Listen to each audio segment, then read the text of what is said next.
a été brutalement réprimée par la police parisienne, sous les ordres du préfet Maurice Papon. 11 000 personnes ont été arrêtées, plus de 200 autres ont été noyées, étranglées, abattues. C'est la plus terrible répression de notre République moderne. Cette année, c'en est le triste anniversaire, puisque c'est les 60 ans du 17 octobre 1961. On est aussi là pour parler d'un mensonge. On est là pour parler d'un mensonge, d'un silence, d'une occultation et d'un refus de reconnaissance. Un mensonge de l'État qui, pendant très longtemps, s'en est tenu au triste, un faux bilan de 2 morts, suivi d'une censure des journaux, censure des premiers ouvrages, des premiers films, occultation des archives, et ensuite silence. Une occultation qui fait que nombreux et nombreuses, pendant très longtemps, n'ont pas connu ce massacre, et qu'il en reste encore nombreux et nombreuses qui, aujourd'hui, n'en ont pas connaissance. Aussi, nous sommes là pour parler de celles et ceux qui ont œuvré pour justement contrer ce mensonge, lever ce silence, essayer de dépasser cette occultation. Ceux qui en ont fait l'histoire, ceux qui en ont diffusé l'histoire, ceux qui se sont mobilisés pour que l'État reconnaisse les faits et les nomme avec le nom qui doit être le leur.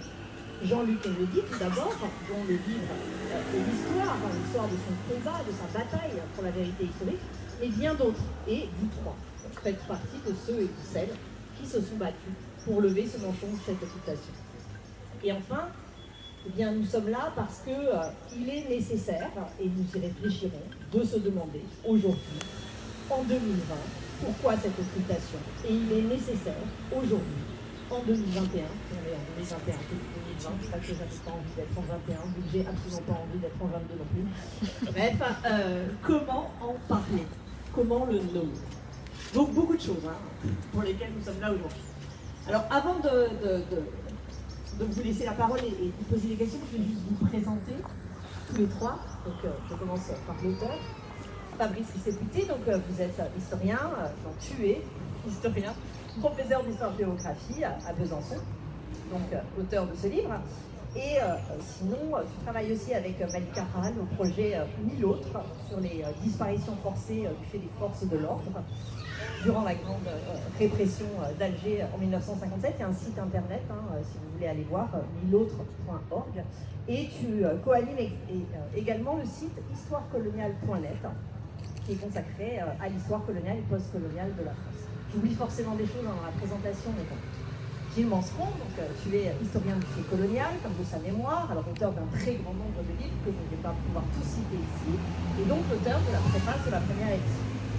Tu signes d'ailleurs aujourd'hui, je vois le livre là, la préface de la réédition d'un des premiers livres sur le 17 octobre, celui de Marcel et Paulette Péju, dans lequel est aussi publié un papier très important sur la triple occultation du massacre du 17 octobre. Je vous conseille aussi à tous d'aller voir le blog de Gilles sur Mediapart, qui s'intéresse aux enjeux de mémoire coloniale et qui nous rémine pour qui s'intéresse ces questions. Et Louis Plenel, qui est journaliste, donc tu as été directeur du Monde, puis fondateur en 2008 de Mediapart. Tu es connu pour tes engagements anticolonialistes, antiracistes. Il y a déjà 10 ans, pour les 50 ans du massacre, Mediapart publiait un très long texte intitulé 17 octobre, dire la vérité pour la réconciliation et demandant la reconnaissance officielle par l'État du massacre. Et donc, tu as signé la préface de la réédition. Alors, avant de vous poser la question, je voudrais juste rajouter un truc. D'abord, vous conseiller à toutes et à toutes vraiment d'acheter et de lire ce livre, parce qu'il est absolument magistral. Complètement bouleversant et les ajouts de la réédition, il y a une mise à jour des enjeux, notamment toute la position de Macron sur cette question, qui sont absolument nécessaires. Et je voudrais juste terminer par quelque chose qui n'est pas forcément le plus intéressant, mais qui m'a marqué moi en tant qu'historienne. Ce livre, c'est évidemment un ouvrage qui est un hommage aux victimes, c'est un cri de vérité, mais c'est aussi une très belle leçon de ce que peut l'histoire. De ce que peut l'histoire comme méthode, de ce que peut l'histoire comme rigueur, et de ce qu'elle peut contre l'oubli, contre le mensonge et contre le silence. Et j'y ai été sensible d'autant que aujourd'hui, en 2021, à l'heure où prolifèrent les contre-vérités, à l'heure où les élucubrations de l'extrême droite et de la droite sur le passé sont omniprésentes dans les médias dominants, à l'heure aussi où l'on attaque l'histoire comme science, et c'est extrêmement présent, eh bien ça me paraît important de rappeler que, comme le dit d'ailleurs l'avocat, ou je ne sais plus, le procureur au procès de Papon, à un moment sonnent les 12 heures de l'histoire. Donc, sonnons les 12 heures. Alors j'ai une première question, qui est un peu difficile, pas parce qu'il est difficile d'y répondre, mais parce que je vais demander que vous y répondiez rapidement. Et là, c'est toujours plus difficile. On ne peut pas faire comme si absolument tout le monde savait exactement ce qui s'est passé le 17 octobre. Peut-être que dans l'assistance, il y en a qui ne savent pas exactement ce qui s'est passé le 17 octobre. Donc, je voudrais vous demander, alors peut-être d'abord à Fabrice et à Gilles, de rappeler ce qu'on sait du 17 octobre, ce que l'on en a su en 1961, ce que les travaux des Nodis ont permis qu'on en sache, et ce qu'on en sait aujourd'hui. Hein, comment a progressé la connaissance de l'événement. Et ce que je vous demanderai, si c'est possible, c'est vraiment d'expliquer comment on le sait, c'est-à-dire à partir de quelles sources. Parce que quand il faut lutter, quand l'historien ou l'historienne doit lutter contre les silences et le mensonge, contre les dénis, contre les occultations, contre le négationnisme même, on sait qu'il est très important d'administrer la preuve. Et les sources, ce sont la preuve. Donc, en y pensant comme ça. Ça vous va? Merci pour cette magnifique présentation. Alors, qu'est-ce qui s'est passé le 17 octobre 1961? Ce jour-là, un certain nombre de dizaines de milliers d'Algériens et d'Algériennes répondent à l'appel de la Fédération de France du FLN, qui est un appel à désobéir à un couvre-feu qui leur a été imposé à eux et à eux seuls, à ces Français musulmans d'Algérie, comme on les appelait, et qui donc était censé les obliger à ne pas à rester chez eux entre 20h30 et 5h30 du matin. Donc c'était un couvre-feu manifestement discriminatoire, manifestement illégal. Du reste, Maurice Papon, dans sa communication, disait qu'il était fortement conseillé aux Français musulmans d'Algérie de le respecter, mais la police parisienne le faisait appliquer avec une particulière dureté, sévérité. Donc, ce qui se passe, c'est une manifestation anticoloniale, bien sûr. On est à 5 mois seulement des accords d'Évian, et à ce moment-là, l'indépendance de l'Algérie n'est plus qu'une question de date et de modalité, elle est certaine.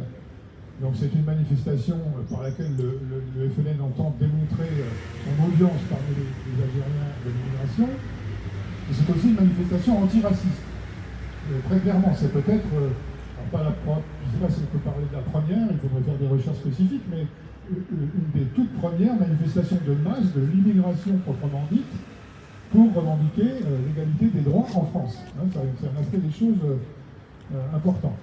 Alors c'est aussi donc ce jour-là, bien sûr, le jour d'une terrible répression.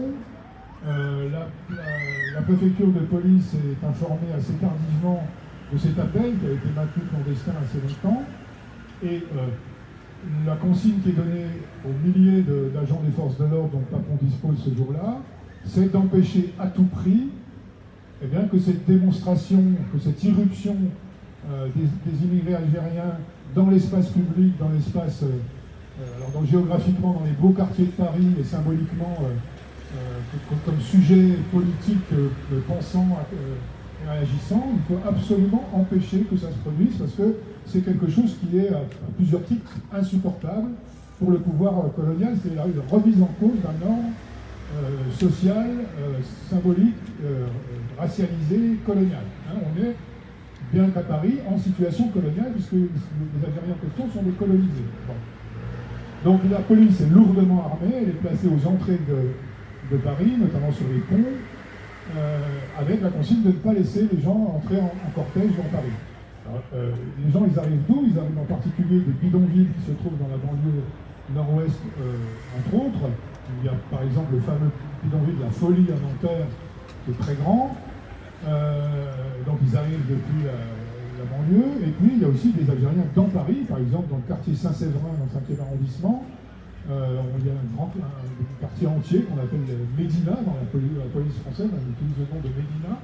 Hein, c'est des ghettos arabes, quoi, avec des hôtels meublés où les hommes, en particulier, c'est surtout des hommes là, qui sont exploités par des marchands de sommeil. Donc, alors, c'est en fait, la répression, comme la manifestation, c'est totalement dispersé géographiquement, à la fois autour de Paris et dans Paris. Hein. Donc, le FLN donne 3 points de rencontres dans le secteur Étoile, dans le secteur Opéra République et dans le secteur Quartier Latin.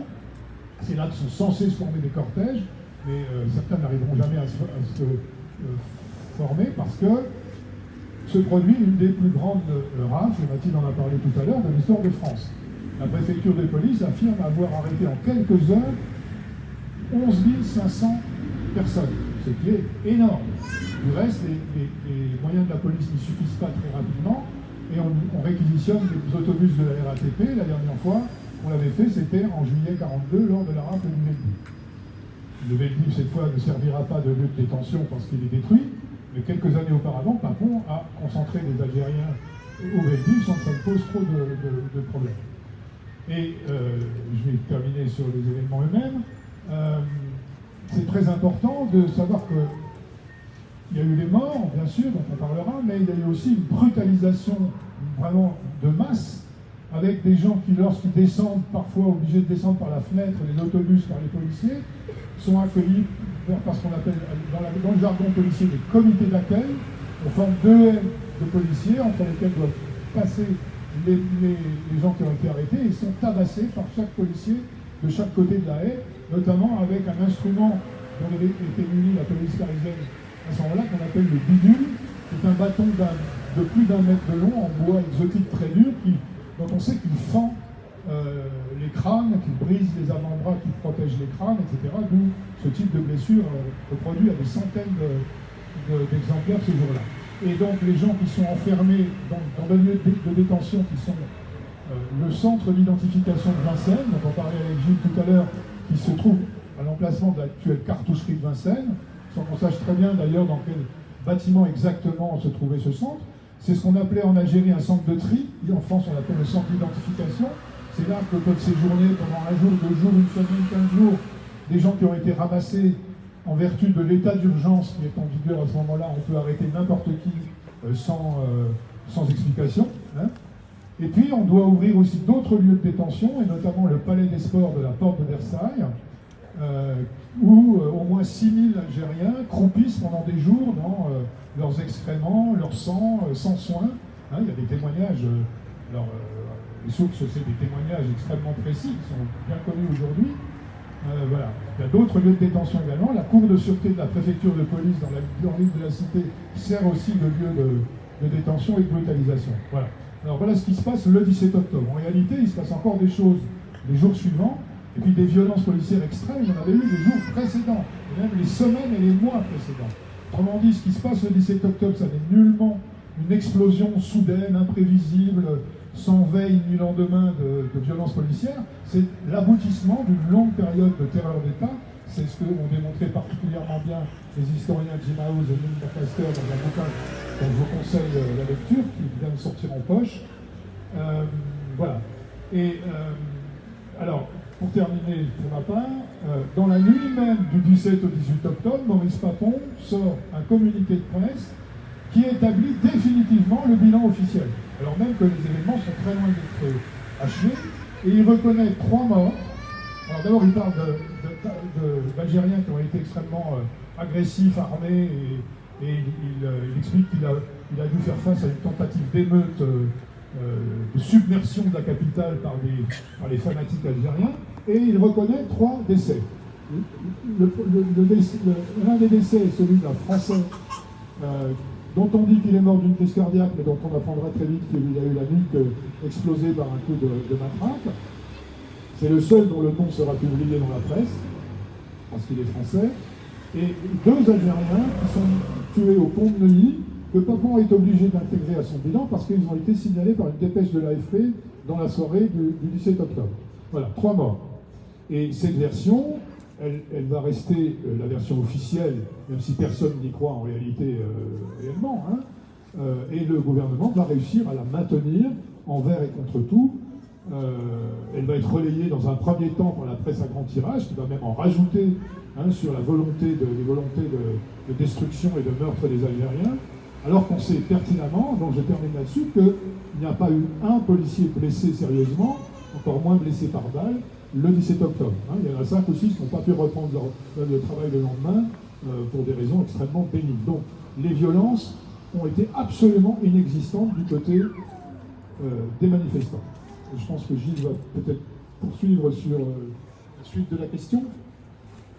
Oui, c'est la question qui est posée, le déroulement des fêtes, mais je crois que tu y as répondu de manière très complète. Hein. Donc je n'ai pas grand-chose à ajouter qu'à résumer l'essentiel sur le déroulement des fêtes.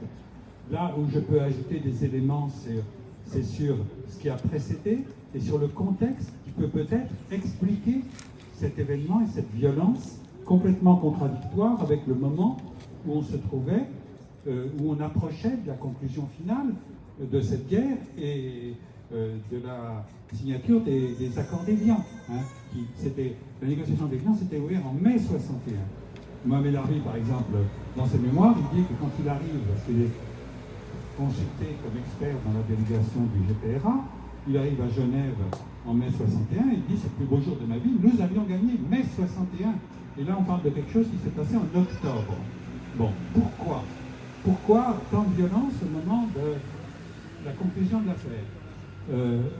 Pierre Vidal-Naquet, qui pourtant avait fait un travail, qui par ailleurs a fait un travail énorme à l'époque sur un tas de questions relatives aux violences de la guerre d'Algérie, en 2001, lorsqu'il préface pour les éditions La Découverte deux petits textes datant de l'époque de Paulette Péju, Les Harquets à Paris et Ratonnade à Paris, hein, il fait une petite préface et il dit « C'est une énigme, 2001, c'est une énigme, pourquoi tant de violence au moment où tout est terminé et où les choses sont jouées en quelque sorte ?» Eh bien, en publiant ce texte auquel tu as fait allusion là, le texte justement de Marcel de Paulette Péju, qui devait paraître à l'été 62 aux éditions François Maspero et qui n'est pas paru. J'ai demandé à François Maspero en 2011 s'il s'en souvenait, et il me dit oui, je m'en souviens, j'avais les épreuves, et puis il y a eu un contre-ordre. Alors évidemment, le pouvoir français ne voulait pas, on parle de cet événement, ça c'est connu, mais il n'était pas le seul. Et le pouvoir algérien, Ben Bella Boumedienne, ne tenait pas à ce qu'on parle de cet événement parce qu'il mettait en exergue le rôle de la Fédération de France qui, à l'été 62, était majoritairement du côté des opposants au nouveau pouvoir, favorables à la légalité du GPRA. Voilà. Et ils disaient dans leur motion, quand ils se réunissaient dans les groupes, dans les casmas, comme ils disent, eh bien, ils disaient on n'a pas fait 8 ans de guerre pour avoir les militaires au pouvoir. Donc, pas question d'avoir la LN à Alger au gouvernement. Et il demande, et alors, Marcel Péju, je lui en ai demandé aussi, pourquoi? Parce que c'est par lui que j'ai eu ce texte-là, qu'il n'avait pas publié, qu'il avait donné à Enodi, qu'il avait donné à James House, pour son information et pour leurs travaux, mais il ne l'avait pas publié du coup. Alors pourquoi? Il dit, c'est moi. Donc c'est compliqué l'histoire. Hein. Donc il y a une pression du gouvernement Ben Bella Boumedienne, dont le rouage, en l'occurrence, est ce français. Alors il était secrétaire général des temps modernes de 53 à 62, hein, et il était très engagé. Hein. C'est lui qui a fait, par exemple, l'édition du procès du réseau de soutien Janson. Voilà. Et donc, c'est quelqu'un qui est extrêmement respectable pour son rôle à l'époque, mais voilà, il cède, il est plein d'illusions sur cette Algérie indépendante, au sommet de laquelle s'installe Ben Bella Boumedienne, et voilà, sans qu'il voit tous les enjeux qui se présentent et qui apparaîtront plus tard.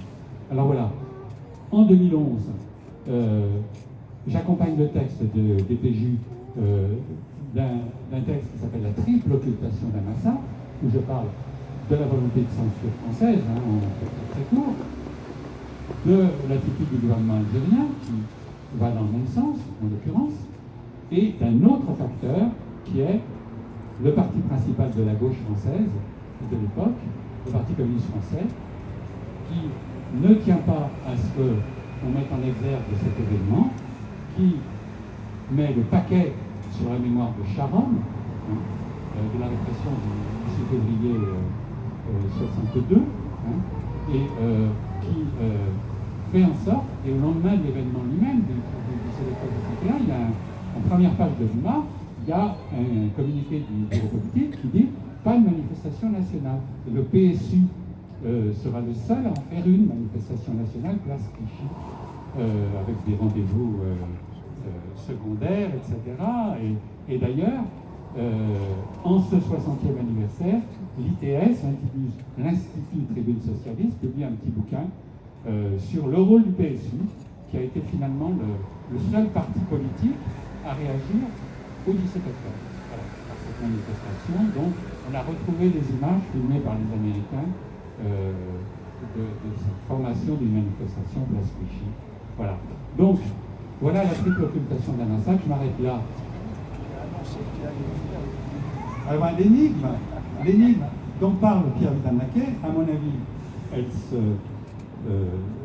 se résout, si on peut dire, par le fait que, oui, dans les facteurs d'occultation premiers qui relèvent du pouvoir français, oui, tu as raison de me demander de préciser, eh bien, il y a les dissensions internes au pouvoir politique français. Et ça, c'est Jean-Luc Élodie qui m'avait mis sur la piste, si je puis dire. En 92, j'avais fait un colloque Mémoire et enseignement de la guerre d'Algérie à la Sorbonne et à l'Institut du monde arabe. J'avais été occupé de le mettre en œuvre, quoi. Et Jean-Luc y avait participé, bien sûr, et à la fin, j'en ai fait des actes, et puis je lui ai demandé à la fin, est-ce que tu as encore quelque chose à dire de plus que ce que tu as dit déjà dans tes bouquins et tout ça?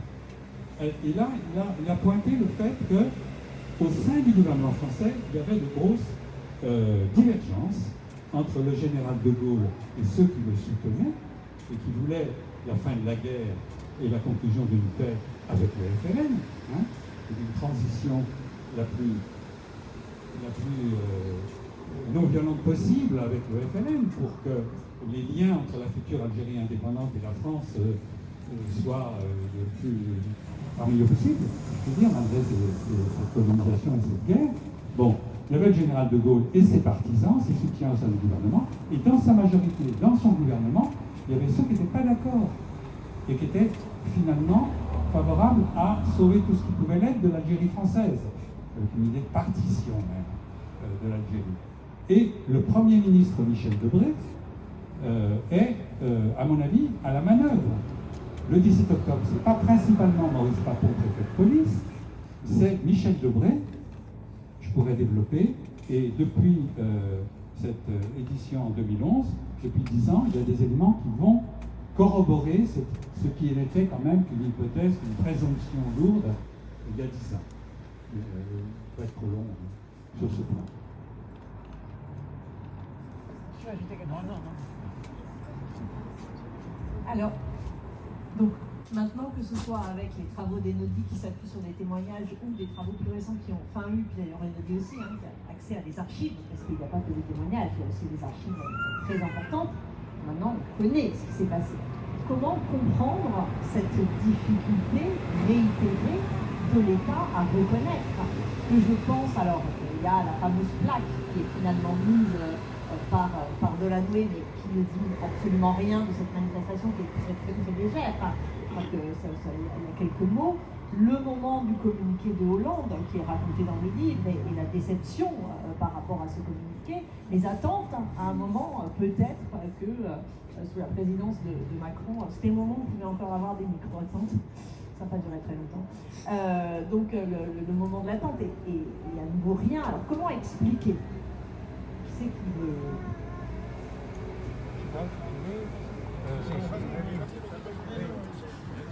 Ils vont se battre. Alors, bon, le 17 octobre, c'est, je dis dans un entretien récemment, un gros clou rouillé dans la plante du pied de la Ve République. Il a eu le temps de rouiller beaucoup en 60 ans. On a d'abord donc une véritable période d'omerta où tout est verrouillé par un personnel politique, tout parti politique important confondu, jusqu'au Parti communiste français, où personne n'a intérêt ou ne veut qu'on sorte ce cadavre du placard. Et effectivement, là, il y a la question spécifique de la gauche française et de la gauche communiste qui a choisi ses martyrs de la répression pendant la guerre d'Algérie dans ceux de Charonne, dans les Français de Charonne, à qui on fait des obsèques absolument extraordinaires en février 62, avec une des plus grandes manifestations de l'histoire de France qui conduit leur cercueil au Père-Lachaise. C'est l'acte commémoratif fondateur de Charonne. Les Algériens, eux, ils n'ont pas eu d'obsèques, tout simplement. Ils ont été au mieux enterrés à la va-vite au cimetière des musulmans inconnus à Thiers, dans quasiment des fosses communes. Ils ont été repêchés parfois dans la Seine et dans les canaux, ou pas. Ils ont parfois été enlevés par leurs camarades aux autorités françaises, ramassés et probablement inhumés, peut-être dans les bidonvilles à ce moment-là, ou ils sont morts à l'hôpital plus tard, en prenant grand soin de cacher le fait qu'ils étaient à la manifestation, parce que ça c'était risqué pour eux, la police pouvait venir les chercher à l'hôpital pour les embarquer. Certains ont été expulsés, un millier d'entre eux, quelques jours après, ont été, selon la formule utilisée à l'époque par le pouvoir, rapatriés dans leur douar d'origine. En réalité, on les a renvoyés en Algérie, et aussitôt arrivés en Algérie, ils ont été internés dans des camps qui étaient sous la garde des militaires, et dont on sait que beaucoup de détenus disparaissaient également, subissaient la torture notamment, et disparaissaient. Bref. Donc voilà, en passant, je viens d'expliquer en fait pourquoi le bilan exact du 17 octobre est impossible à établir, et ne sera jamais possible à établir, comme dans tous les massacres coloniaux, l'invisibilisation, l'anonymat des victimes, l'impossibilité de les dénombrer avec exactitude, fait partie de la répression coloniale. La vie des colonisés ne compte pas, leurs morts ne sont pas comptés, ne sont pas nommés. Alors c'était un peu plus difficile à Paris qu'à Alger, ou à Madagascar, ou au Cameroun, ou j'en passe et des meilleurs, bien sûr, parce qu'à Paris, il y avait un petit peu plus encore de système de contrôle, etc. Mais voilà, on ne sait pas. Et donc les historiens, ils ne peuvent qu'avancer une fourchette, qui est de toute façon la fourchette d'un massacre, qui va de 100, 150 à 200, 250 ou 300 selon le chiffre du FLN. Les historiens britanniques dont on a déjà parlé ont bien montré que le 17 octobre, c'est un pic, un paroxysme dans une longue période où il y a beaucoup de morts algériens. On repêche des corps algériens dans les cours d'eau bien avant le 17 octobre, mais à chaque fois avec cette marge d'incertitude sur les causes réelles de la mort, puisque évidemment, il est extrêmement difficile de les trouver. Voilà. Bon. Maintenant, pour l'historiographie, c'est une question qui est un peu derrière nous, le bilan exact, parce qu'on a polarisé là-dessus tant qu'il s'agissait de ruiner la version mensongère de Maurice Papon. Ça a été notamment le boulot qu'a fait Einaudi en s'exposant beaucoup, et en s'exposant aussi, bien sûr, parfois à se tromper, ce qui lui a valu le mépris et la mort d'un certain nombre d'historiens bien installés, parce qu'évidemment, il a pris des risques. Dans le dernier de ses bouquins, il a publié une liste de 389 noms d'Algériens morts en septembre et octobre 1961, possiblement entre les mains de la police. Voilà. Bon. Mais on est dans l'incertitude. Je ne sais pas du tout à quoi je répondais en commençant. Ouais. Alors, parce que ça oblige à s'attaquer à un mythe fondateur de la Ve République. Je rappelle qu'à ce moment-là, Gilles vient de le rappeler, il y a Debré à Matignon, mais il y a De Gaulle à l'Élysée. De Gaulle qui laisse faire, et dans cette mesure-là, sa responsabilité est évidemment aussi engagée, même si elle n'est pas celle c'est pas lui qui donne l'ordre à Papon d'écraser le FLN dans Paris. En attendant, il a laissé faire, parce qu'il ne veut pas que sa majorité explose sur la dépendance de l'Algérie, mais il a laissé faire. Et donc, ça nous parle aussi des pratiques racialisées de la police républicaine, qui s'installent comme telles pendant la guerre d'Algérie. Le contrôle aux faciès, les violences exercées aux faciès, c'est quelque chose qui est institué pendant la guerre d'Algérie. C'est un héritage colonial. Voilà. Et donc tout ça, évidemment, c'est quelque chose qui est extrêmement difficile encore à avouer aujourd'hui, à regarder en face, et peut-être, c'est mon opinion, encore plus difficile à regarder en face en 2021 en France, dans un contexte où le pouvoir ne va probablement pas désespérer les syndicats de policiers, auxquels il n'a pas grand-chose à refuser, comme chacun le sait. Et il faut savoir que chaque fois qu'une initiative a été prise pour reconnaître cet événement, les syndicats de policiers français ont hurlé à l'atteinte intolérable à leur honneur, la droite et l'extrême droite ont manifesté, etc. Et donc, on verra bien ce que Macron fera, puisqu'il va faire quelque chose, hein, on ne peut pas en préjuger, mais personnellement, je doute fort qu'on ait droit à la reconnaissance pleine et entière d'un crime d'État, comme c'est demandé depuis maintenant les années 90 au moins.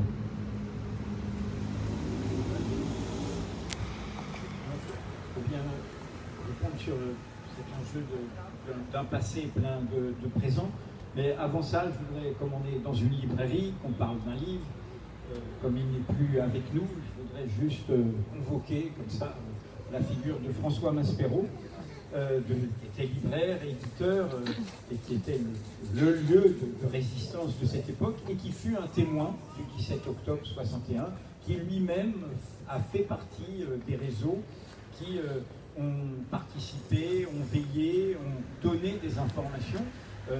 Parmi ces réseaux, on a du coup cette photo d'un bombage, comme on dirait aujourd'hui, qui a été fait sur les quais, et qui est repris dans le titre du livre de Fabrice. Ici, on a noyé des Algériens, et c'était tous ces réseaux que tu as évoqués qui ont quelque part sauvé l'honneur et les principes. Alors, pourquoi cette occultation a tellement duré, et pourquoi l'enjeu est aujourd'hui totalement vif et politiquement actuel? Pour moi, d'abord parce que c'est une histoire française. Cette manifestation, et évidemment la répression, ce sont des Français. On dit des Algériens, bien sûr, ce sont des Algériens qui manifestaient pour que leur nation soit reconnue comme telle, et il faudra toujours se souvenir, quoi que déclare M. Macron dans une semaine, qu'il a entre-temps dit que cette nation n'existait pas à ce moment-là. Elle existait et il voulait qu'elle soit reconnue, qu'elle ne soit pas méprisée statutairement, et c'est intéressant par rapport à nos débats d'aujourd'hui, car dans la situation coloniale d'oppression, la France républicaine acceptait de les appeler Français musulmans d'Algérie, les FMA, hein, c'était ça leur nom, c'est les Français. Et c'est en ce sens que c'était un couvre-feu discriminatoire à l'intérieur de notre peuple, qui à l'intérieur de notre peuple faisait une discrimination liée à l'origine. Et par ailleurs, c'est une histoire française, car c'est la classe ouvrière qui a manifesté. Ne jamais oublier ça par rapport, y compris à nos débats d'aujourd'hui, sur les migrants, sur les classes populaires, sur les quartiers populaires. C'est la classe ouvrière. Et tous les témoignages de comment la Fédération de France a organisé ça, et toute l'histoire de cette immense ville qui était le bidonville de la folie à Nanterre, bon, ben, c'est un peuple qui vient avec un contrôle pour qu'il n'y avait même pas de canif, même pas d'armes, et qui venait, comme on dirait, endimancher. Hein, on va défendre notre dignité. Donc, c'est notre histoire, c'est notre peuple. C'est au cœur du déchirement colonial, c'est notre peuple, c'est notre histoire. Et donc, c'est au cœur de quelque chose qui a dérangé une grande part de la gauche française. Je rappelle que Charonne est une manifestation pour la paix en Algérie, pas pour l'indépendance. Même à quelques mois de l'indépendance, le principal parti de la gauche française ne voulait pas revendiquer l'indépendance. Alors que, j'y reviendrai, les militants communistes algériens, pour beaucoup, avaient rejoint le camp d'indépendance.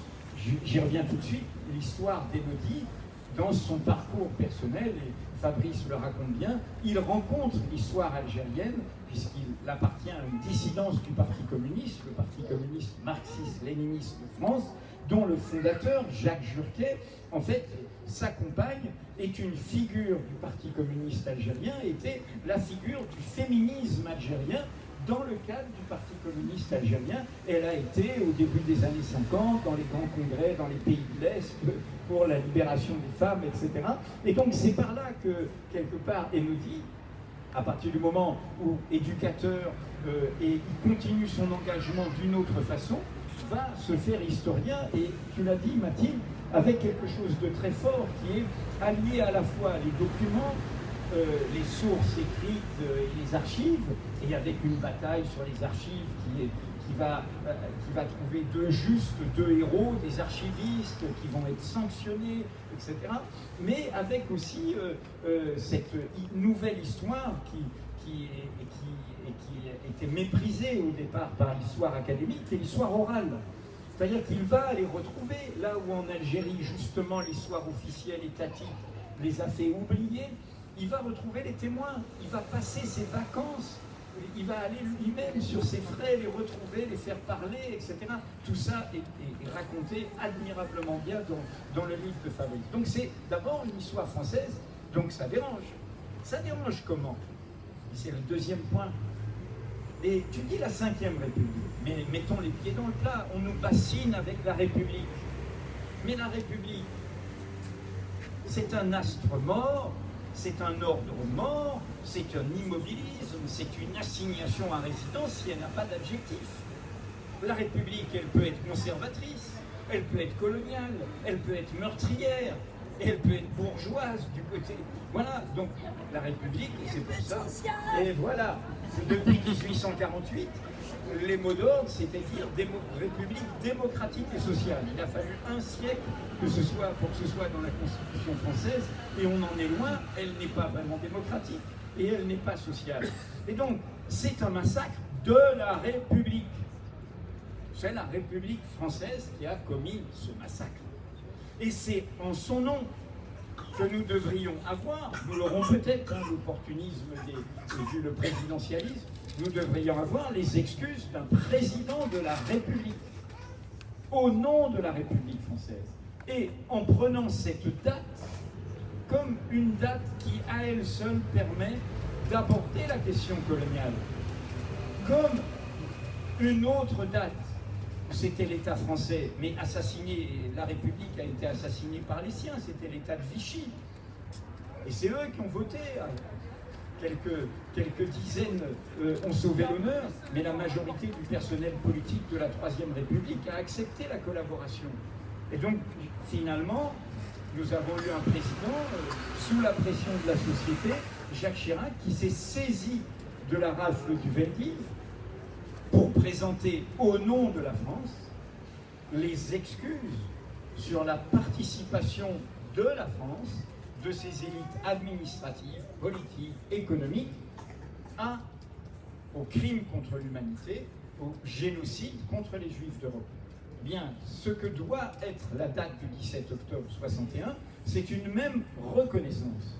C'est-à-dire, à partir de cette date, faire le discours dont nous avons besoin pour sortir de tout ce qui nous engloutit et qui est en train de nous contaminer partout, qui est cette question coloniale. Il faut qu'au XXIe siècle, la France dise qu'avoir colonisé, c'était un crime. Et ce n'est pas de la repentance. Et ça n'empêche pas de réconcilier toutes les mémoires. Mais coloniser, c'est accepter de penser qu'il y a une civilisation supérieure à un autre, qu'il y a un peuple supérieur à un autre, qu'il y a une culture supérieure à un autre, et accepter qu'on envahisse un pays, qu'on vole ses terres, qu'on exploite son peuple.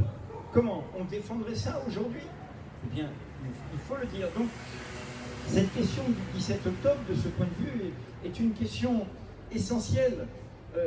Et vraiment, j'ai le texte dans la chaîne de solidarité autour de Jean-Luc Guénoli, qui lui-même est mort jeune. Moi, j'ai dit, il faut bien comprendre, j'ai dit c'est une passion décoloniale. Vous voyez bien que, quelles que soient les déclarations opportunes ou opportunistes que fera Macron dans une semaine, nous sommes dans un pays où le pouvoir actuel, en même temps qu'il fait ses rencontres, ses déclarations, a lancé la chasse au sein de l'université contre les libertés académiques, aux pensées dissidentes, et notamment en désignant la pensée décoloniale comme une pensée dangereuse, avec des appels d'intellectuels dignes vraiment du macartisme, du stalinisme, des autres intellectuels, des collègues de Mathilde, de Laurence de Coq qui est ici, cette historienne éminente, et bien d'autres collègues qui disent il faut les chasser, il faut empêcher qu'il y ait des thèses là-dessus, qu'il y ait des diplômes là-dessus, qu'on enseigne ça. En fait, c'est une folie. d'accepter ça. Et donc, nous avons une ministre de l'université qui, à la demande du président de la République, parce que c'est lui le premier qui a dit ça, c'est lui le premier qui a dit il y a des profs qui mettent des mauvaises idées dans la tête des gens.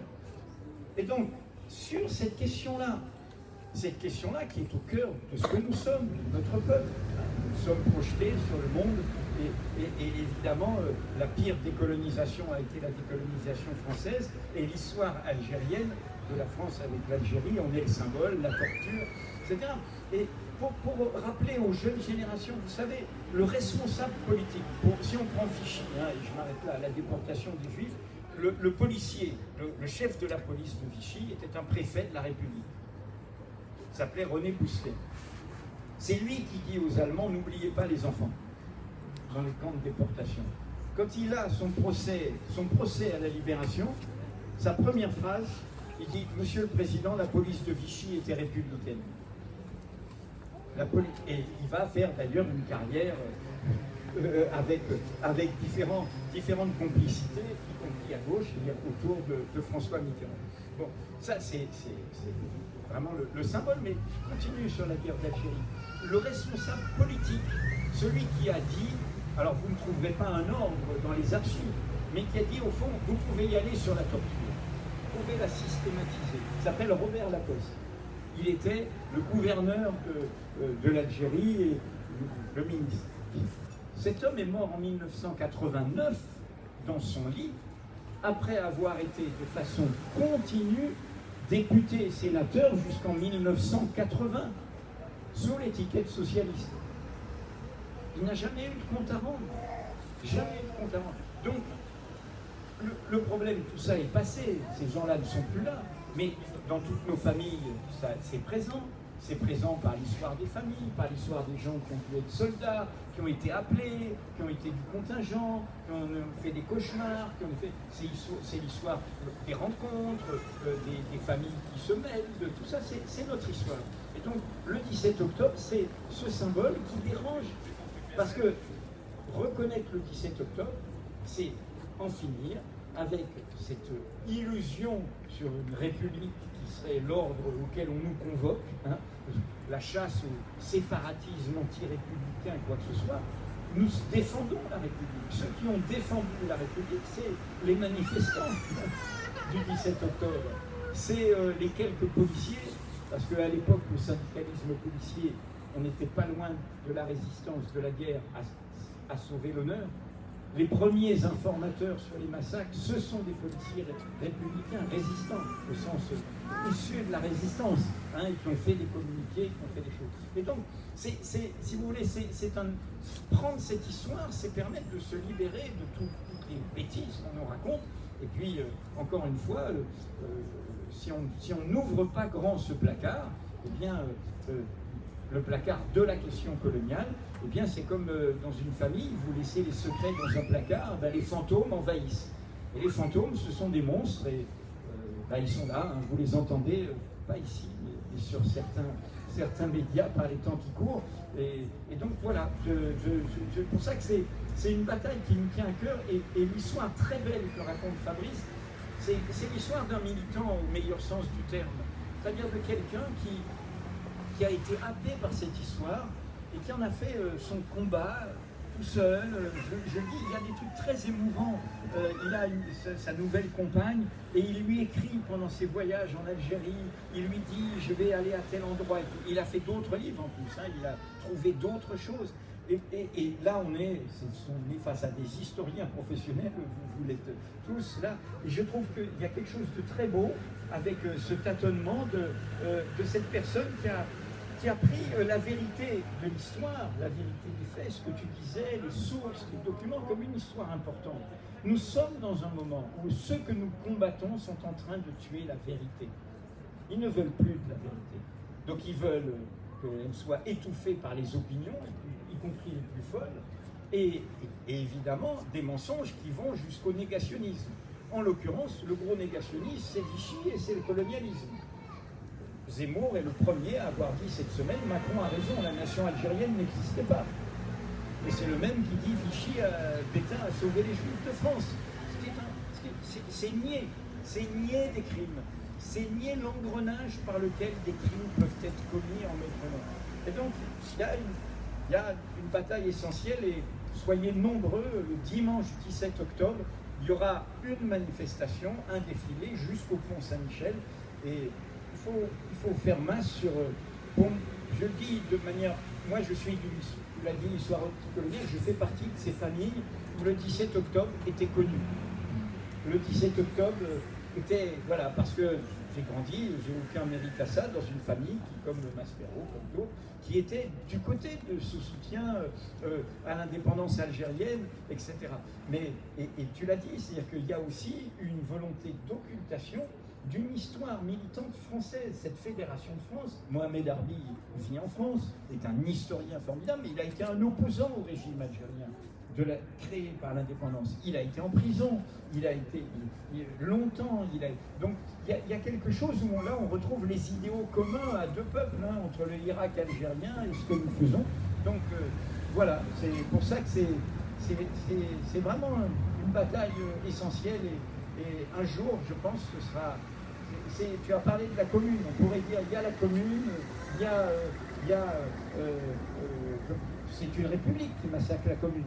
C'est une république qui massacre la commune.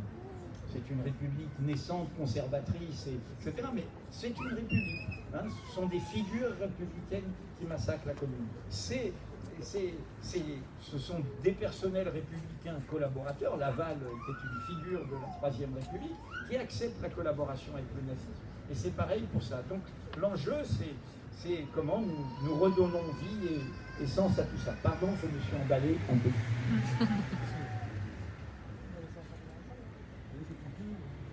Ouais, juin 48 aussi, c'est la République. Oui, bien sûr, bien sûr. Alors peut-être que je vais passer la parole, parce que vous avez sûrement des questions, des remarques, et que c'est bien aussi, si vous posez des questions, que je puisse y répondre. Donc si quelqu'un veut prendre la parole, je vais apporter le micro. Merci à vous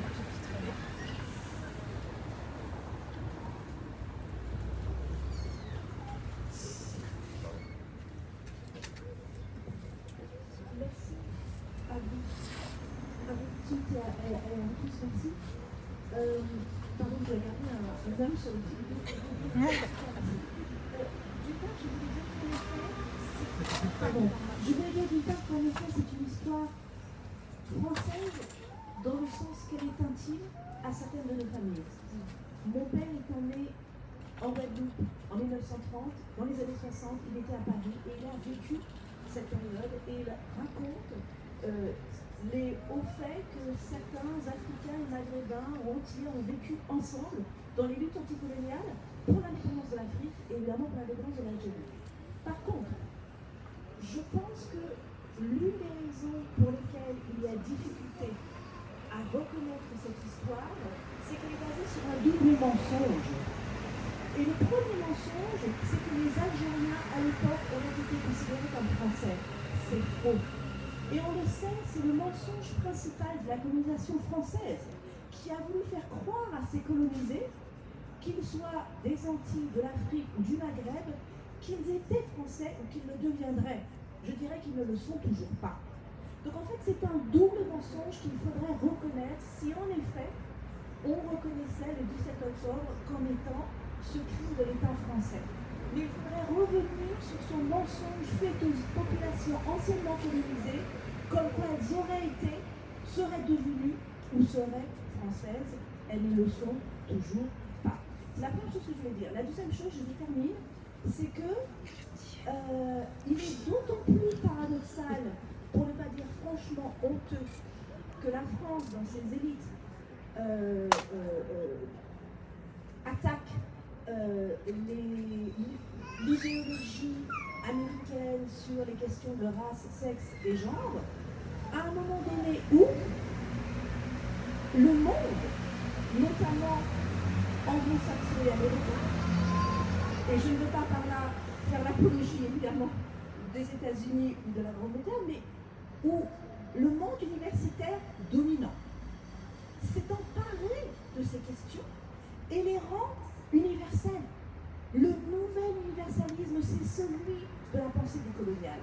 Et donc il est doublement problématique pour ne pas dire franchement honteux, que la France soit à ce point en deçà de ces idéaux dont certains ne cessent de répéter ou de rappeler que la pensée décoloniale est née avec certains de ses plus grandes françaises, vraiment sévères, glissants, et la liste continue. Je dirais Malcolm Ferdinand maintenant. Voilà, je n'ai plus rien à dire. Merci.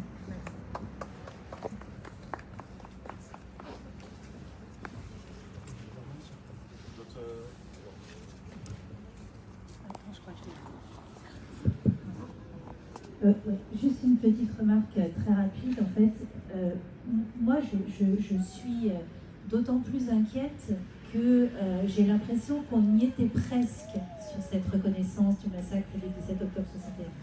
Entre 2001 et 2011, on avait quand même accompli une progression énorme.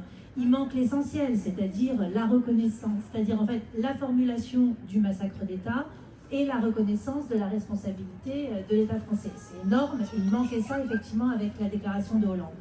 Mais là, j'ai l'impression que depuis Macron, et je dirais même depuis simplement 1 an ou 2, en réalité, c'est comme quand on gravit un volcan, c'est-à-dire que là, on vient de perdre les 300 mètres d'un coup, quoi. Et j'en veux pour preuve l'interview de Malika Rahal, avec laquelle donc, tu travailles, qui a donné une interview sur le 17 octobre 61 à l'Express. Et l'Express, au dernier moment, a refusé de publier l'interview et Malika Rahal l'a rendue publique sur Facebook et sur Twitter. Et donc, je lis l'interview, et l'interview, honnêtement, est d'un soft hallucinant. C'est-à-dire que je n'arrive même pas à comprendre pourquoi ça a pu être refusé. Donc, en fait, on en est vraiment à un niveau où même l'idée de dire qu'il y a eu un massacre le 17 octobre 61 devient véritablement subversif, quoi. Donc je suis effectivement très inquiète. Alors vous avez donné un certain nombre d'explications. Moi, il y en a une qui m'intéresse et à laquelle je n'avais pas réfléchi, et c'est toi aussi qui m'as mis sur cette piste-là, qui est la question de la réconciliation. En fait, vous êtes désormais quelques-uns à dire on ne demande pas la réconciliation, on demande la reconnaissance. En fait, pendant très longtemps, la question de la réconciliation, elle a été demandée. Et je pense que vous avez raison, ce n'est pas la réconciliation qu'il faut demander, c'est la reconnaissance. Et ça me fait dire qu'à mon avis, si Macron est intelligent, il va aller vers la réconciliation. Et donc, ça servira évidemment à rien.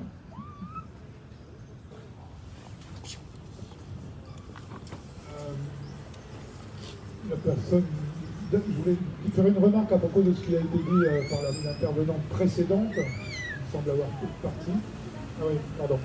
Oui, simplement pour vous faire, une remarque à propos d'une publication qui doit être d'aujourd'hui ou de demain, d'un livre d'un journaliste noir américain qui s'appelait William Gardner Smith, qui a été publié en 1963 en anglais aux États-Unis, et qui est un roman sur l'histoire d'un noir américain à Paris pendant la guerre d'Algérie. Et qui découvre en gros que les Algériens, ce sont les nègres des Français, et comme James Baldwin à la même époque d'ailleurs, comprend mieux ce qu'est le racisme systémique en observant la situation des Algériens à Paris. Et donc là, on pense à tous ces imbéciles qui ont dit au printemps 2020, par exemple, pendant le mouvement Black Lives Matter et que la génération Adama descendait dans la rue pour réclamer la vérité et la justice sur les meurtres racistes, etc., on plaquait des concepts américains sur la réalité française. Bon.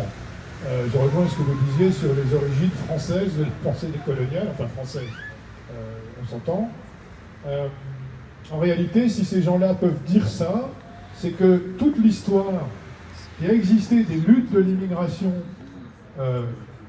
contre les discriminations, contre les crimes racistes, contre le racisme systémique, cette histoire, elle est complètement occultée, mais elle a existé. Hein. Après la guerre d'Algérie, le mouvement des travailleurs arabes dans les années 70 déclenche la seule grève ouvrière antiraciste de notre histoire, qui est massivement suivie, mais par ceux qu'on appelle les Nord-Africains essentiellement dans le sud de la France. Dans les années 80, il y a eu la marche pour l'égalité contre le racisme, qui se battait contre le même système d'impunité qu'on a vu fonctionner pendant la guerre d'Algérie lors du 17 octobre. Dans les années 90, il y a eu une floraison de mouvements, le mouvement immigration banlieue. Dans les années 2000, il y a eu la révolte des quartiers populaires après la mort de Zied Bouna. Et il y a aujourd'hui ce qu'on appelle la génération Adama. Il y a des dizaines de collectifs partout qui se battent pour la vérité et la justice. Mais tout ça, on n'en parle pas, c'est criminalisé, c'est invisibilisé. Et on peut faire comme s'il n'y avait pas de lutte antiraciste et de racisme, contre le racisme systémique en France. Or, c'est faux. Bon.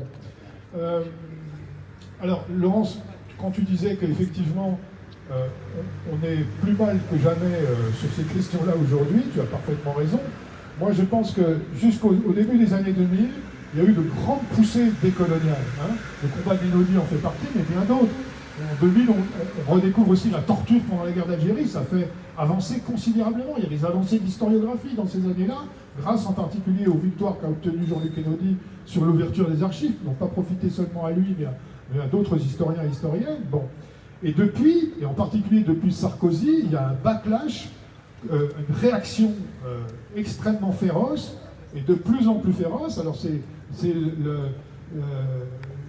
le concept de repentance qui est brandi chaque fois qu'on prétend faire une histoire critique de la colonisation française.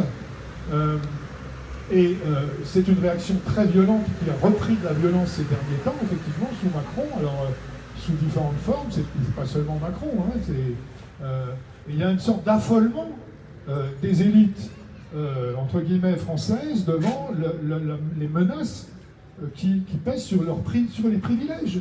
Hein, c'est vraiment ça.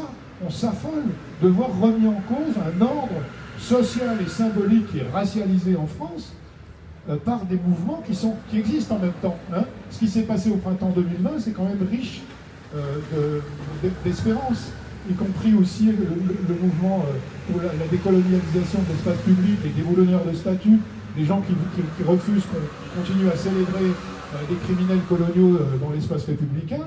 Ça, c'est un mouvement qui n'est pas seulement français, c'est un mouvement qui est transnational, qui se produit dans toutes les anciennes métropoles coloniales. Et alors, la résistance est très très forte en France, mais je pense qu'on peut quand même comparer ce mouvement du point de vue de sa vigueur comme mouvement de fond, comme exigence d'égalité et de justice au mouvement MeToo, par exemple, hein, qui ne s'arrête pas, qui ne peut pas être stoppé aux frontières de la France, quoi.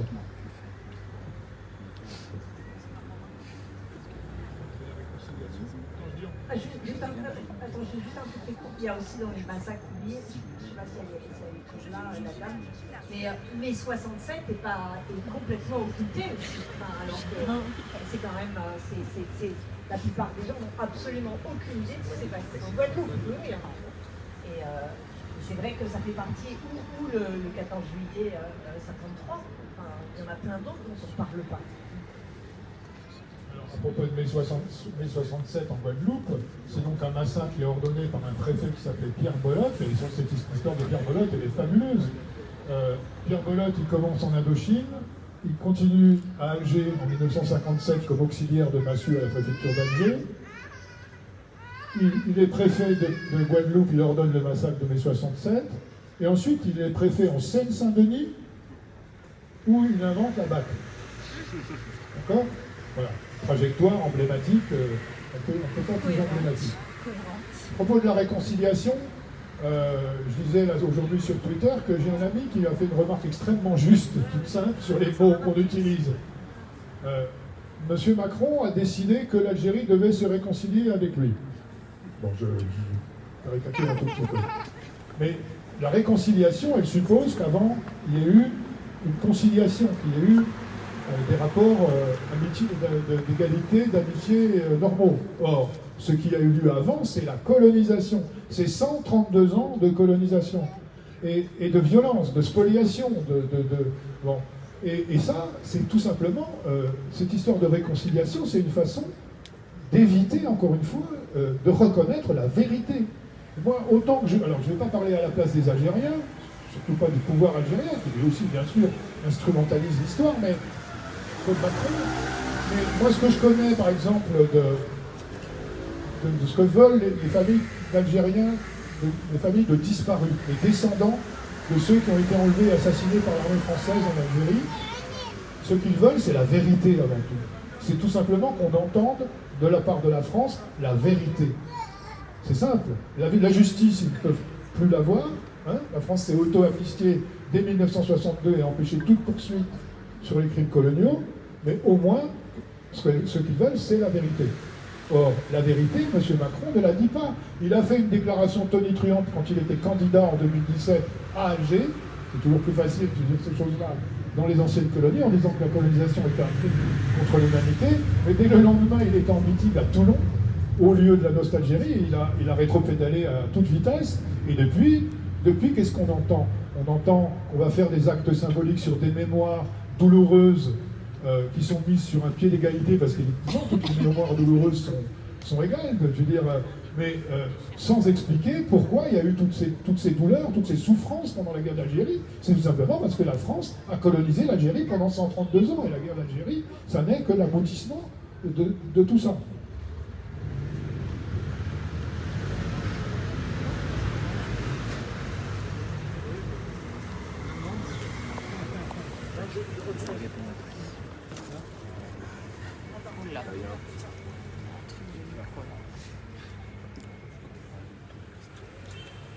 Je reviens sur cette question des mots, vérité, réconciliation.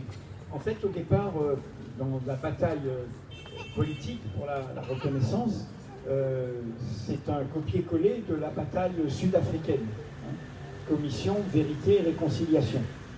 Par rapport à l'apartheid et par rapport à comment on dépasse une mémoire totalement déchirée, violente et douloureuse. Donc c'était vérité de l'histoire, réconciliation des mémoires.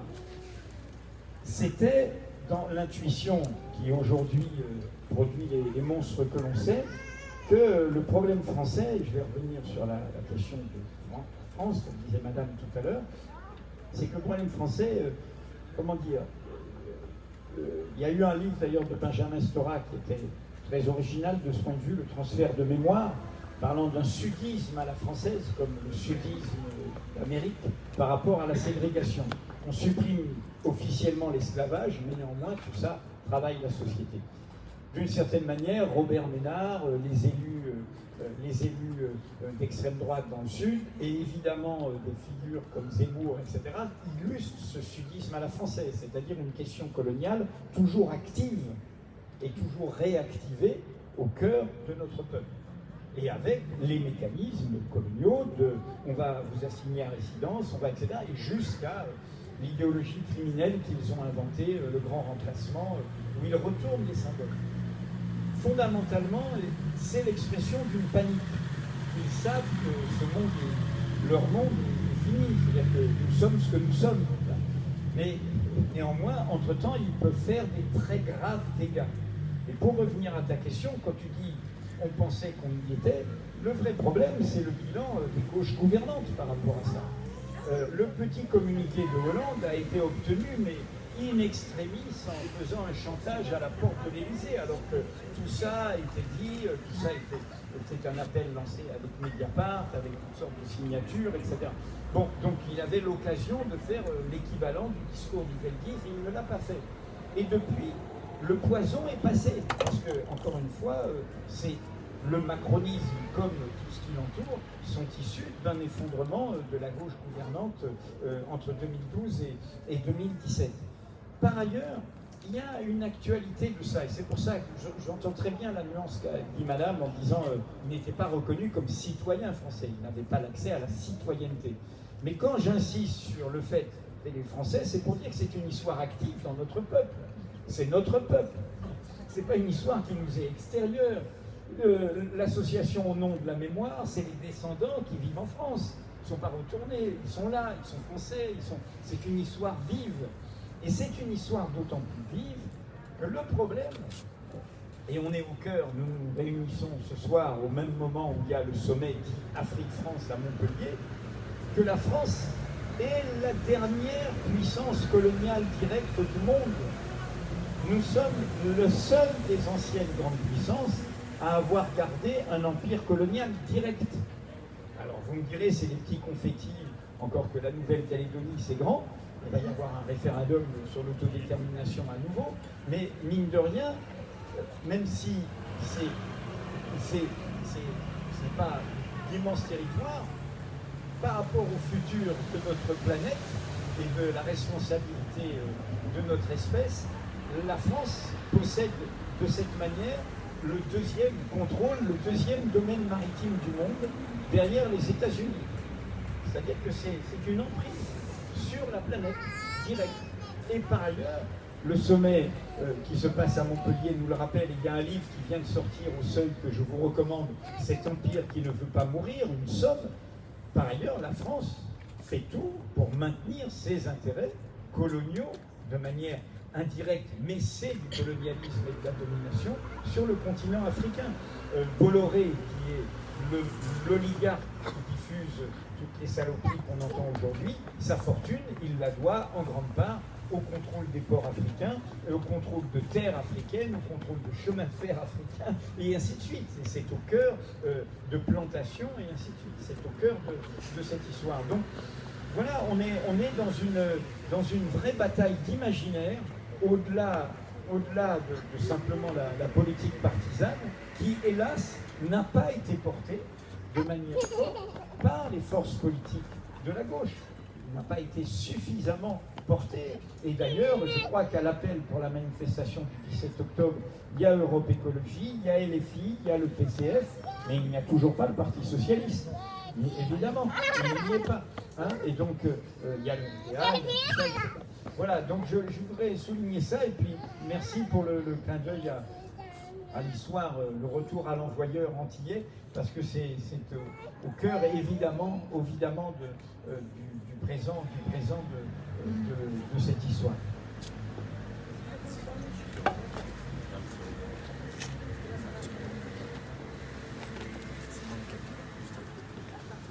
Je vais dire une dernière chose avant de partir.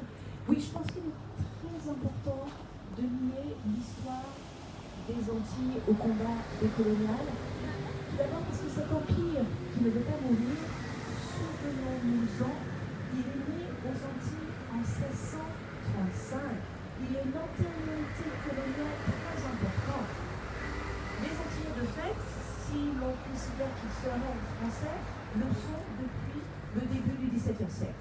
Donc depuis nombreux autres Français issus de régions désormais françaises. Donc ça c'est important. Ensuite, j'ai mentionné Fanon, mais bien sûr où était Fanon? En Algérie, à Blida. Donc le rapport des Antilles et de l'Afrique du Nord, évidemment, a été pressenti par ce grand penseur révolutionnaire qui était Fanon. Et la troisième chose que je veux dire, sans que les choses soient liées les unes aux autres, c'est que, mais finalement, elles le sont. Je vous remercie d'avoir mentionné Benjamin Stora sur la question du soufisme à la française. Il a eu quelque chose qui, pour moi, a été révélateur quand, il se trouve que c'est là où je l'ai entendu, mais il l'a sûrement dit ailleurs, dans un colloque qui a eu lieu à la librairie Albertine à New York il y a quelques années. C'était un colloque qui s'intitulait « Quand est-ce que la France aura son Barack Obama ?» Bon, moi je dis la France elle a son Barack Obama, c'est Christiane Taubira. Mais bon, ça c'est un autre sujet. Bref, il a dit, Benjamin Stora, la France aussi a eu sa guerre de sécession, faisant référence bien sûr à la guerre d'indépendance américaine, c'était la guerre d'Algérie. Et en disant cela, pourquoi est-ce que c'était brillant? Parce qu'évidemment, comme on sait, il y a tout de même la Méditerranée qui divise la France du Maghreb.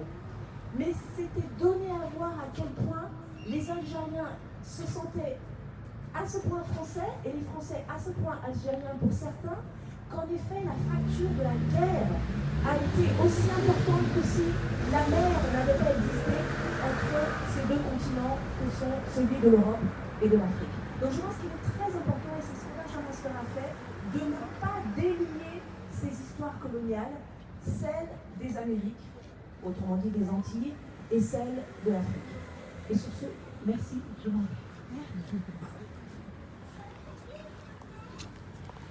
Bonjour, je vous remercie vraiment. Là, je suis vietnamienne. Je suis arrivée en France il y a 3 mois pour m'installer ici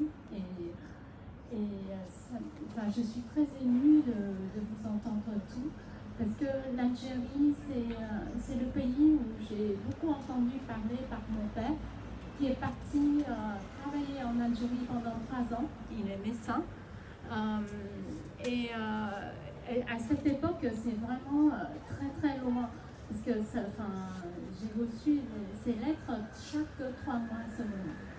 Et en fait, c'est la France qui vit entre le Vietnam et l'Algérie. Et on a partagé beaucoup de choses communes. C'est la terre colonisée par la France.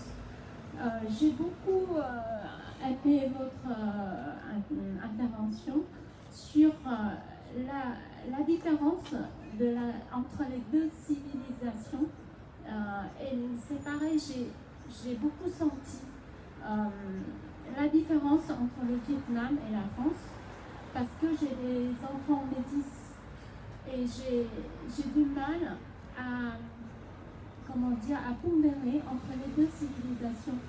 Et encore, je suis allée à Dakar il n'y a pas longtemps et là j'ai senti encore plus fort la différence entre la France et le Sénégal. Et je me disais que la France, les Français étaient là, mais pourquoi la ville de Dakar était moitié ruinée, moitié en construction? C'est pire que le Vietnam, parce que j'ai senti la trace de la civilisation française au Vietnam, à Hanoï ou à Saigon, la perle d'Indochine pendant un moment. Il y a beaucoup d'intellectuels français, vietnamiens, qui a été formé par les Français à l'école française. Et la liberté, la fraternité française vit dans nos sangs un peu. Et on a quand même parlé encore. Le premier leçon, c'est nos ancêtres sont gaulois. Ça me fait. Voilà. Mais quelle est la vérité? Vous parlez de la vérité en fait. Et quelle est la vérité maintenant, actuellement, la relation entre la France et l'Afrique et entre la France et les anciennes terres colonisées? Est-ce qu'on est encore, enfin surtout l'Afrique, moi l'Asie, je sentais encore un type de colonisation économique et pourquoi l'Afrique est encore dans cette situation de corruption, de tout. C'est à pleurer. Moi, je trouvais qu'il y a quelque chose encore. La vérité, est-ce qu'on doit encore chercher la vérité dans la relation entre la France et l'Afrique maintenant?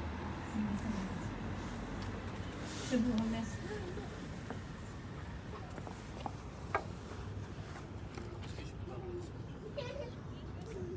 Bonsoir à tous. Vous êtes bien dans le micro.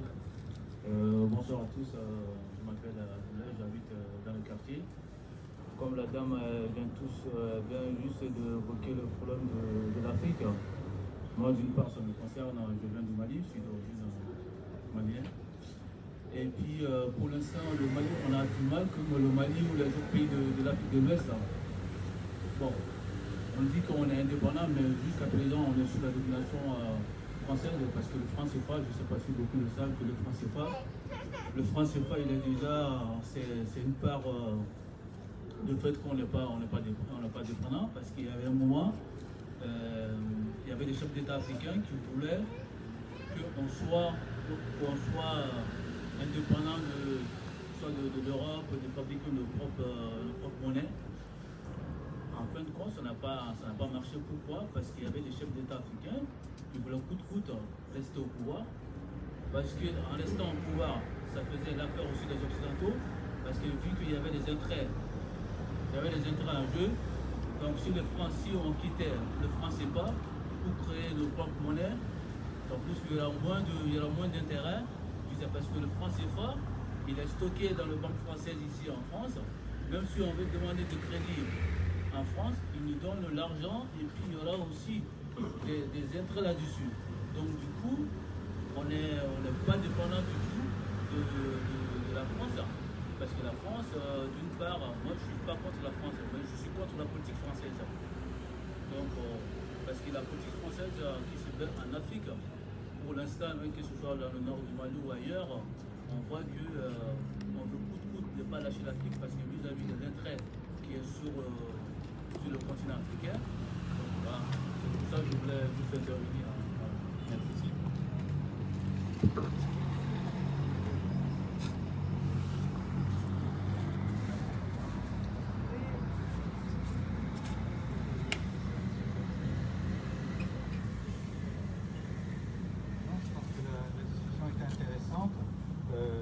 Réfléchir sur cet événement du 17 octobre, pour y revenir, c'est vraiment fondamental parce que c'est un événement emblématique de la violence coloniale au cœur de la capitale. Et en creusant, il reste encore beaucoup de choses à établir. Et c'est notamment ce que je vais continuer à faire dans le prolongement des suggestions de Jean-Luc sur les raisons internes à la politique française qui ont fait que cette occultation s'est perpétuée très tard et réfléchir, c'est important aussi sur le type de responsabilité dans ce silence où les facteurs se sont additionnés pour l'occultation, le déni et relèvent de phénomènes différents. Voilà. Donc on ne peut pas fouiller à cette heure les raisons diverses qui ont produit cet événement et ce déchaînement de violence et l'occultation qui a suivi, mais c'est intéressant de regarder les différentes responsabilités qui ont joué un rôle par la suite. Parce que la formule, enfin le mot a été employé, l'universel. Et on a mentionné tout à l'heure ce penseur politique, philosophe, politique, Édouard Glissant. Il n'y a pas d'universel, il y a de l'universalisable. À partir du moment où un pays, une culture, une nation proclame l'universel, on fait des valeurs universelles, elle proclame au monde qu'elle en serait propriétaire. Et que donc la norme, c'est elle. Ce qui donne la France, dont vous parliez tout à l'heure, qui dit, regardez, je suis le pays des droits de l'homme. Il faudrait vérifier. Sans doute, historiquement, de la proclamation de la Déclaration des droits de l'homme. Mais, bon. Et donc, qu'est-ce que raconte une histoire comme celle-là, de lutte, de genre, de témoignage? C'est ce passage qui fait qu'il y a de l'universalisable. On a une culture, on a une histoire, et on se retrouve dans une cause commune. Et là, on fait tomber la hiérarchie. On est dans l'égalité et on se découvre. Ça ne veut pas dire qu'on se dissout l'un l'autre. Glissant, il disait « Je change, échangeant avec l'autre, sans me perdre ni me dénaturer pour autant. » Mais quand on l'entendait dans une tribune, le mot universel, il se mettait en colère. Et quand on a parlé de Fanon, quand Fanon écrit Les damnés de la terre, dans la cause algérienne qui a fait le tour du monde, il dit ça à l'Europe. La fin de ce livre, c'est un cri, il dit « Mais l'Europe, tu as piétiné tes valeurs. Donc tu les nies. Et donc les valeurs dont tu t'es réclamé, donc d'autres les font vivre. » Et ça, je crois qu'on est au cœur du débat français aujourd'hui. Nous avons, et c'est pour ça que ça donne des monstruosités racistes, parce qu'à côté, il y a une politique et des politiques qui disent sans problème que la France a en tant que telle des valeurs, en tant que telle une grandeur, en tant que telle, non. La naissance ne protège de rien. L'origine ne protège de rien. C'est la vie, c'est la lutte, c'est ce qu'on fait ensemble qui va permettre d'inventer, de défendre, de promouvoir ces valeurs. Et là, je pense qu'on est au cœur presque d'une bataille, j'allais dire, de principe, quoi, existentielle, au-delà des programmes politiques, des sensibilités, par rapport à tout ce qu'on entend dans le débat public actuel. Un mot encore. Après, je terminerai, ne vous inquiétez pas, parce que je vois que vous créez écrit. Oui, tout à l'heure, Edoui a annoncé le point d'arrivée de la manifestation du dimanche 17 octobre. Moi, je vais annoncer le point de départ. Donc, à 15h, la manifestation qui est appelée à l'heure actuelle par 120 organisations, c'est-à-dire on a rassemblé quand même, malgré l'absence du Parti Socialiste, ou à cause de cette absence, je ne sais pas. Grâce à l'absence, ouais. Beaucoup plus d'organisations qu'il y a 10 ans encore. Donc la manifestation partira à 15h d'un des hauts lieux du crime du 17 octobre 61, c'est-à-dire le cinéma Rex, boulevard Bonne Nouvelle, là où on a photographié, Georges Hazenstark a photographié des empilements de cadavres d'Algériens. Donc 15h, boulevard Bonne Nouvelle, pour arriver effectivement au pont Saint-Michel, autre haut lieu emblématique du crime. Voilà, en passant par République et Bastille, je crois, hein, c'est ça. Voilà.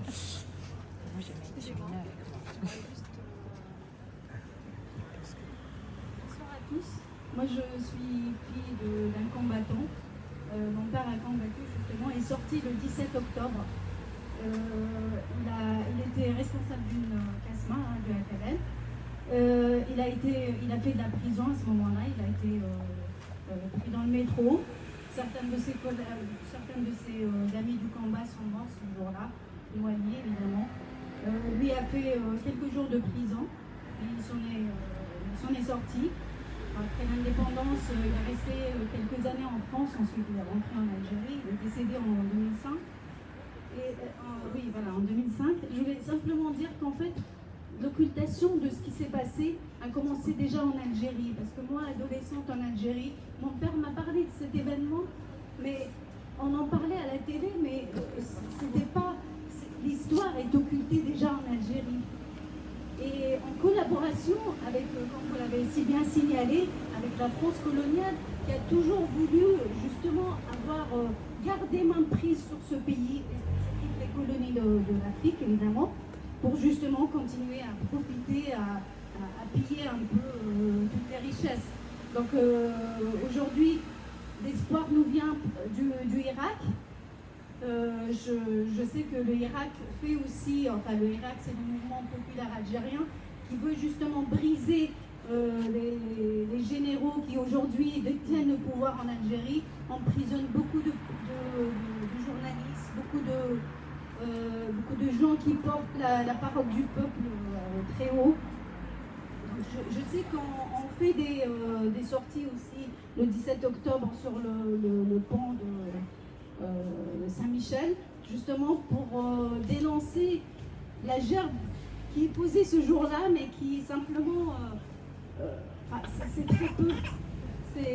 Voilà, je voulais simplement apporter ce témoignage et dire que si on en est là, c'est aussi l'Algérie qui ne fait absolument rien, en fait. C'est la complicité des généraux, entre autres du général Nazar, qui était un général dans l'armée française et qui a pris le pouvoir ensuite avec l'armée de l'ALN qui a pris le pouvoir par la suite. Voilà, je ne vais pas m'étendre là-dessus. Et je voulais juste vous dire que le problème aussi vient de l'Algérie, du pouvoir algérien tel qu'il est aujourd'hui. L'espoir, comme je l'ai dit, vient du Irak. J'espère qu'on arrivera justement à faire tomber ce pouvoir aujourd'hui et à surgir, enfin, à remettre au pouvoir du peuple. Une démocratie, une vraie démocratie. Voilà. Donc je conclue, vous allez pouvoir vous réchauffer. Je voudrais d'abord juste réagir sur un truc que tu as dit quand tu dis ils ont peur, parler des paniques identitaires, et ça me fait penser à un vers de Hugo juste après la répression de la Commune, et qui s'adresse à ceux qui sont tombés et qui dit ils sont votre crainte, mais vous êtes leur épouvante. Et c'est effectivement, c'est là, ils sont complètement paniqués. Alors pour terminer sur une note d'espoir, en plus des rires et d'un enfant qui gambade et qui met de la joie malgré tout, nous raconter des choses dures, quoi. Donc oui, je pense que l'espoir, il vient en Algérie, l'Irak, ici, des mobilisations, des livres qu'on écrit, et à nouveau, je vous conseille vraiment ce livre qui est juste magistral. Enfin, on n'a pas parlé de tout ce qu'il y a dedans, mais enfin, le procès Papon, moi je m'en suis pas remise. La description de ce que fait le directeur des archives de Paris, mais ce chapitre, il est terrible. Et voilà, et on est toutes et tous là pour lutter, continuer, en parler, et on continuera. Et il veut encore rajouter quelque chose, et après vous aurez chaud. Les derniers mots, je le promets. Le 16 octobre, nous allons, avec histoirecoloniale.net, en partenariat avec Mediapart, publier sur Mediapart une vidéo qui est un document historique inédit. Ce sont les 25 premières minutes de la déposition de Jean-Luc Einaudi face à Maurice Papon à la cour d'assises de Bordeaux, le 16 octobre 1997.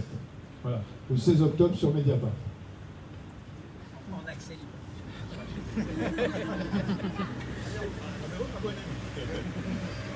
Et ben, bonne soirée, et je crois que voilà, il y a un moyen de se réchauffer très efficace.